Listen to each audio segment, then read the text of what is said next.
Quand les engagés pour le WEC en 2024 ont été annoncés, on s'est tous dit une chose, c'est que la grille est exceptionnelle et que ça va donner des courses exceptionnelles. Et ça fait une semaine que les 1812 km de Qatar sont terminés, et clairement, je me remets toujours pas de la dinguerie qu'on a vue. Donc oui, ce week-end, c'était la manche d'ouverture du championnat du monde d'endurance, et c'est Porsche qui a gagné dans les deux catégories, une domination du constructeur allemand. Aujourd'hui, on va faire un petit point sur ce qui s'est passé pendant la course pour chaque constructeur, que ce soit en Hypercar ou en LMGT3. On a beaucoup de taf, c'est parti.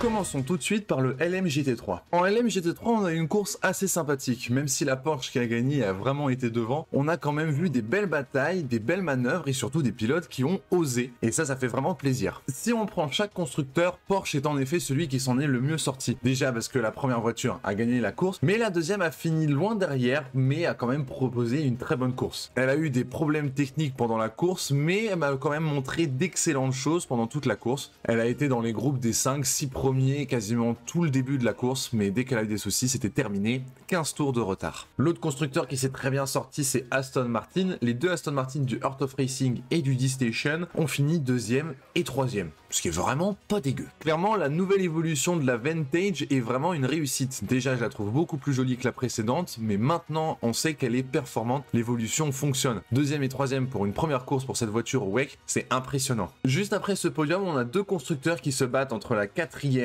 et la 7e place, ce sont BMW et Ferrari, avec un avantage pour BMW qui finissent 4e et 6e. D'ailleurs, la voiture qui finit 4e, c'est celle de Valentino Rossi, qui, je l'avoue, a été impressionnant pour ses débuts en WEC. Si à sa première course en WEC, Valentino Rossi s'en sort aussi bien, j'ai hâte de voir comment il va évoluer au fur et à mesure de la saison, et vivement de le voir aux 24 heures du Mans, lui qui connaît cette piste grâce au Michelin Le Mans Cup de l'année dernière et d'il y a 2 ans. Les Ferrari, elles, s'en sont plutôt bien sorties, elles ont eu un plutôt bon rythme et n'ont fait très peu d'erreurs, voire même pas du tout, donc ça fait plaisir de voir qu'ils sont dans la course aussi pour la victoire. En 8e place, on retrouve les Iron Dames, et j'avoue que je suis content de les voir dans les points. Parce que clairement, il faut le dire, la Lamborghini Huracan est un peu en dessous en termes de performance par rapport aux autres GT, elle est dans le bas du tableau, et voir les Iron Dames avec toutes les expériences qu'elles ont acquises ces dernières années, et surtout avec la saison fabuleuse qu'elles ont fait l'année dernière, ça m'étonne pas de les retrouver dans les points quand même, à certes 3 tours de la tête, mais elles ont quand même fait une très bonne course, et ça leur permet de finir dans les points. 8e, c'est vraiment bien. Là, on arrive vers les constructeurs qui ont eu un peu plus de problèmes pendant la course, et de la 9e à la 11e place, on retrouve,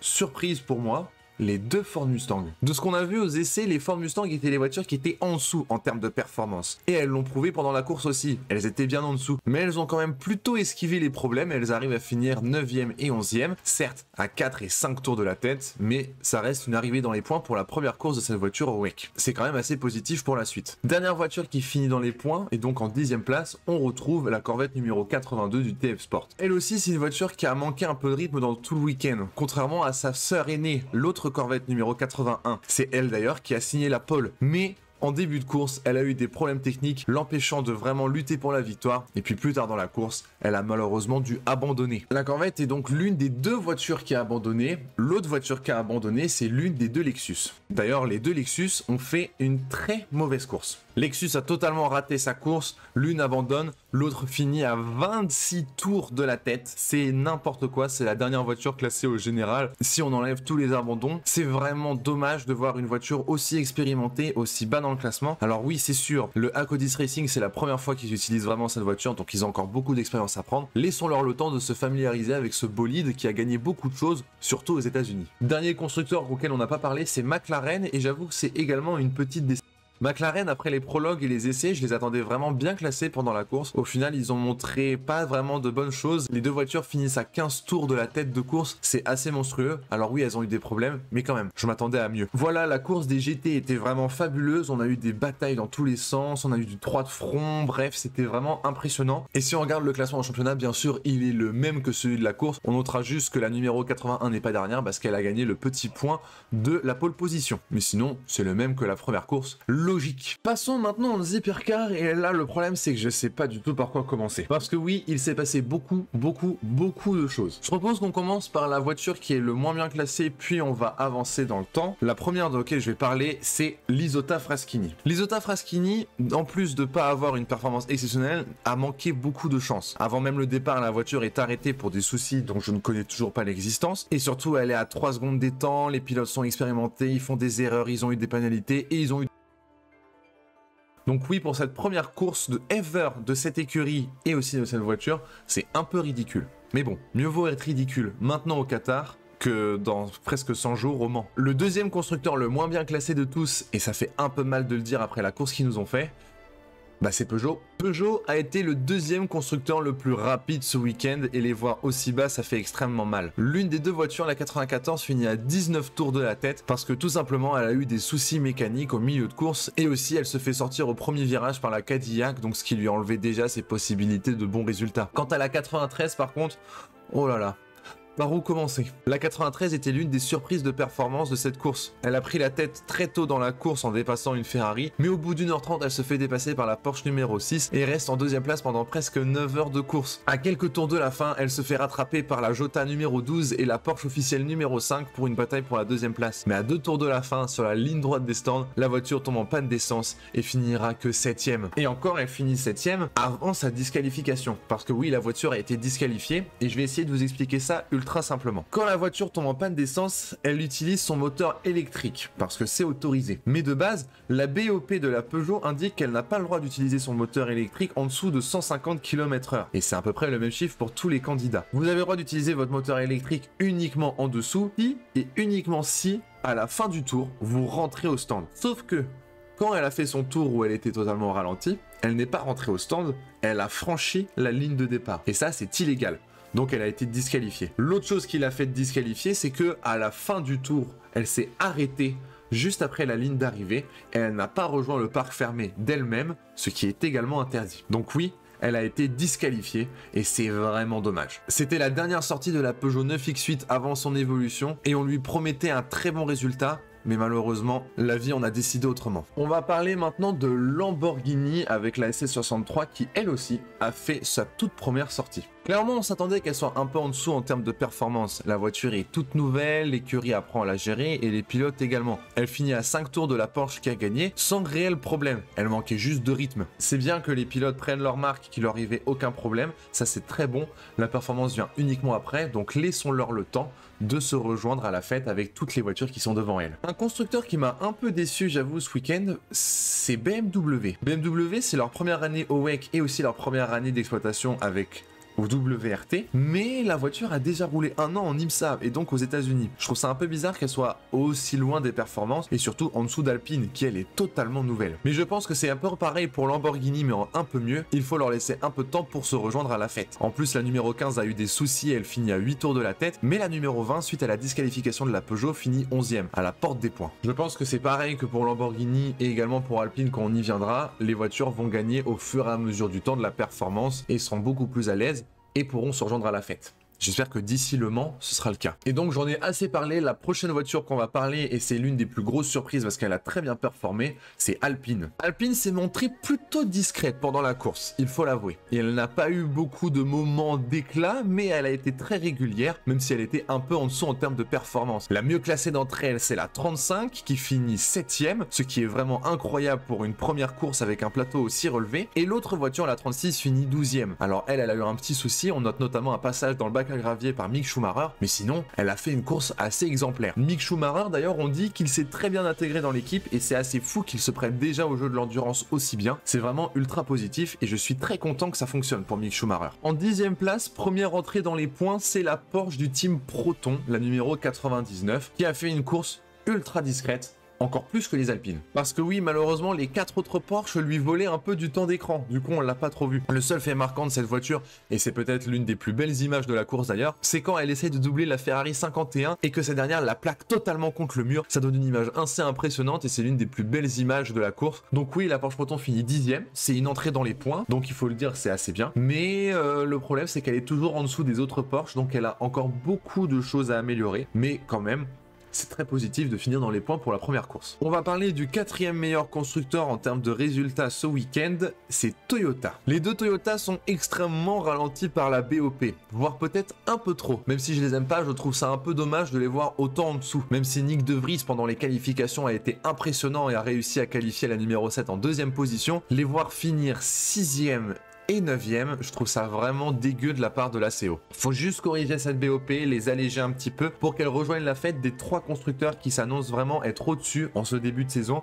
que sont Ferrari, Cadillac et Porsche. Mais sinon, très belle course, ils ont quand même montré que c'était eux les boss de l'organisation, la stratégie était bonne, les voitures ont fait aucune erreur. Donc oui, il faut continuer comme ça, Toyota. Il vous manque pas grand chose pour faire partie des favoris. Et quand les voitures seront vraiment équilibrées en termes de performance, c'est là qu'ils vont pouvoir montrer que c'est eux les boss du game, que c'est eux qui ont 12 ans d'expérience dans ce championnat et que c'est eux qui vont gagner à nouveau les 24 heures du Mans. Du moins, ils vont essayer de tout faire pour. Un constructeur qui finit devant Toyota, mais eux, ils ont fait une mauvaise course, c'est Ferrari. La mieux classée des Ferrari, c'est la Ferrari toute jaune numéro 83 qui finira 5e. Les autres Ferrari officielles, elles ont enchaîné les problèmes. Certes, la numéro 50, pilotée à ce moment-là par Miguel Molina, prend la tête de course par un dépassement à l'extérieur exceptionnel au tout premier virage du tout premier tour.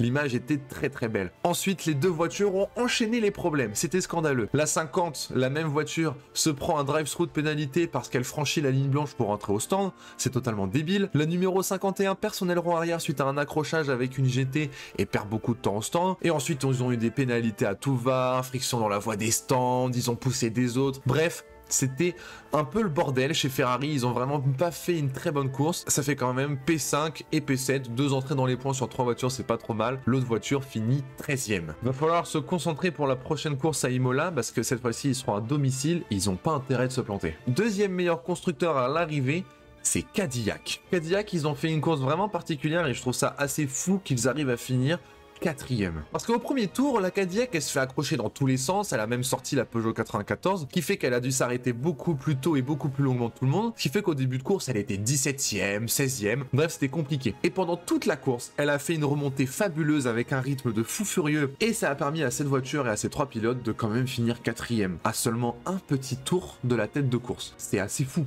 de se dire ça quand même. Alors oui, elle finit 4e avec les déboires de la Peugeot 93, mais quand même, c'est pas une excuse. Il y en a plein des fois qui disent oui, elle finit à cette position parce que les autres voitures devant ont abandonné, donc elle mérite pas tant cette position. Moi, je suis pas d'accord. Parce que le classement d'une course, on le fait pas pendant la course. On le fait uniquement à la fin. Donc si, à 2 tours de la fin, t'abandonnes, tu ne mérites pas ta 2e place. C'est comme ça. C'est la dure loi de la course, mais c'est comme ça. Vous méritez votre position uniquement si vous arrivez à la franchir au moment de la ligne d'arrivée. C'est tout. Oui, la Peugeot 93 qui a été disqualifiée méritait mieux, mais on ne peut pas dire que la Porsche qui a fini 2e à sa place, entre guillemets, ne mérite pas cette position. Ce n'est pas le cas. Et donc, en parlant de Porsche, bien sûr, on va revenir sur cette course légendaire du constructeur allemand. Porsche, c'est la valeur sûre de ce début de saison. Les 4 Porsche, qui sont les 2 officiels et les 2 Jota, ont montré un rythme fabuleux et ont longtemps occupé les 5 premières places de la course. Malheureusement, l'une d'entre elles a abandonné, c'est la numéro 38 du Team Jota, qui ont eu des soucis techniques à